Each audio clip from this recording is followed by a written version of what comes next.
Thank you, Alex, and thank you everybody for coming, having such a great turnout, and thank you for coming to listen to my experiences. And I suppose when I think about sort of thinking about disability in new ways, because it's so integral to how I've grown up, how I've kind of experienced growing up in the world, and how I also was really committed about being open about who I was and my identity when I was actually going for applying for training contracts.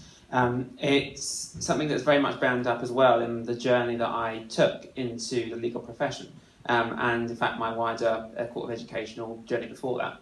So, but what I would do is speak a bit about that particular journey, and in particular I think will be of relevance and interest to a number of attendees here about how I actually went through getting a training contract, and then qualifying as a solicitor at Reed Smith, at the firm where I trained in the department that I really wanted, to talk about that kind of experience and provide any practical advice I can, but at the same time talking about how that really relates to the point that underpins the message that I put out through my campaigning and through my advocacy, which is very much disability should not be seen as a drawback. It should not be seen that if someone has disability that therefore means that they cannot achieve something.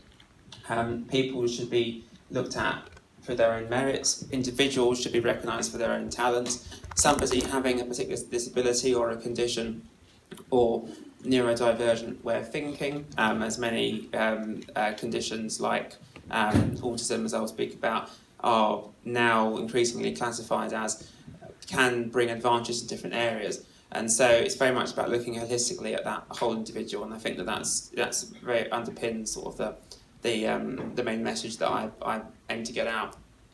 But in terms of what inspired me to do it, and I think that, as you've heard from Dana before me, those sort of childhood experiences have an enormous impact on what it is that you're passionate about and your particular focuses. And I had to put personal experience because when I was growing up, I have to say personally, I didn't know any different because I was born as I am. I have always been autistic, and so I never sort of was going around thinking, oh, I'm a bit different, that's a bit odd. But you could tell that there were kind of things people were maybe noticing about me, like the fact that I much preferred the company of adults when I was socialising rather than my own peer group, or the fact that I may have difficulty with sort of certain parts of social interaction, sort of particular sensory difficulties that I may have as well in terms of touch and repetitive food eating, because I didn't want to sort of move on to different kinds of food, which to me seemed perfectly normal, but other people, noticed that most children sort of weren't experiencing that. And my parents noticed it first. It took them quite a while actually to sort of have it recognised, because the primary school that I was at was a very, very good school, but was very much of the view that, well, he seems to be doing well in academically, so there isn't really an issue here. And obviously it was not about academics, it was about how I was sort of progressing with my peer group, and the kind of emotional social wellbeing side of things, which is equally as important. But eventually they did sort of persevere and managed to get people on board, and I was sort of identified as being autistic.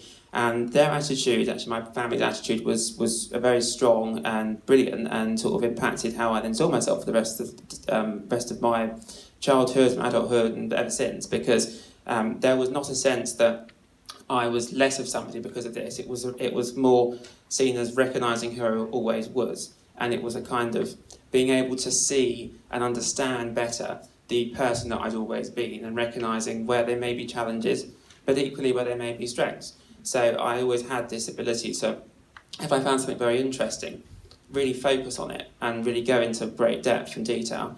And that is something that isn't spoken about enough, I think, as a potential strength of having such a condition. And that therefore meant that because of that way I was brought up, that I was never made to feel sort of inferior in any way. I was sort of brought up to think you're on the same level of other people, made me feel that I could sort of go forth and achieve. And so I managed to, do well at school through hard work, got into King's College London. And then when I went into looking into open days at law, to go into law firms, and as I was an English student, this was sort of kind of in second year, because I was looking into doing a conversion afterwards. I found that there wasn't necessarily much visibility around people who were openly speaking about autism and all infant disability in general, but particularly autism in the legal profession. And I did for a minute think, maybe that's a sign that maybe I might not fit in it. But thanks to the upbringing that I had, I'm not really conditioned to think that way. So I very quickly thought, well, actually, isn't it possible that there are people, but they're just not open about it? And if there isn't, maybe it's time somebody did. So I wanted to sort of set about applying for firms and really making sure that I would be somewhere where I was supported and understood. And so when I was looking for firms, I was actually looking for firms that were understanding, that took an interest in sourcing their recruitment from a really wide talent pool. And so basically looking to recruit people from a diverse range of backgrounds, and that included disability, and recognising the fact that particularly with students with disabilities, if a firm is not open, doesn't take the effort to show the inclusion mechanisms that they have in place, people are less likely to feel able to disclose and to be open about their own condition. So I really deliberately targeted those firms that were positive in that way, worked with disability recruitment consultancy to gain experience actually advising on an area that I understood, which was autism. Having a personal experience and having researched it, I could speak about the particular ways people may present at interview, or where barriers might exist through the process, such as psychometric testing, for example, where people may, and this is not just for autism, but for all kind of neurodivergent conditions like dyslexia and dyspraxia and ADHD and others, can have a real difficulty sort of predicting and assessing the correct response to tests, or what are assumed to be the correct response to tests. It has no real relevance on how good they're actually going to do in the job. And so pointing these kind of things out allowed me to make a change while also networking with those individuals that were part of firms. And so it strengthened my application, so that when I came to apply for training contracts, I'd met people within those firms. I kind of understood what the firms were about and the legal practices they were working in, and I also was able to provide that value added to them. And I ended up working, getting a training contract with Reed Smith, following a vocation scheme there, a firm that was particularly committed to looking at this.